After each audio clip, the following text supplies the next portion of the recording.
মুন্সিগঞ্জের গজারিয়ার বাউশিয়া এলাকায় শুক্রবার 22 সেপ্টেম্বর 2023 বাংলাদেশের প্রথম প্রিমিয়াম ওয়াটার পার্ক মানা বে র উদ্বোধন করা হয়েছে। এটি দেশের সবচেয়ে বড় এবং আধুনিক ওয়াটার পার্কগুলির মধ্যে একটি। উদ্বোধনী অনুষ্ঠানে প্রধান অতিথি ছিলেন স্বরাষ্ট্রমন্ত্রী আসাদুজ্জামান খান কামাল।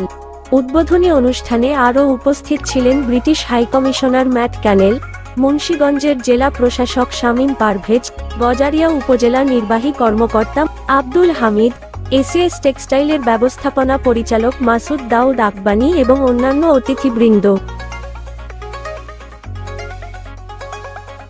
মানা বে ওয়াটার পার্কটিতে 3টি ওয়াটার স্লাইড, একটি ওয়েব পুল, একটি কৃত্রিম নদী, একটি শিশুদের জোন এবং একটি রেস্তোরাঁ রয়েছে। এটি প্রতিদিন সকাল 10টা থেকে সন্ধ্যা 6টা পর্যন্ত খোলা থাকবে। ওয়াটার পার্কটিতে প্রবেশের জন্য জনপ্রতি 1000 টাকা প্রয়োজন। ওয়াটার স্লাইড ব্যবহারের জন্য প্রতিটি রাইডে 100 টাকা প্রয়োজন।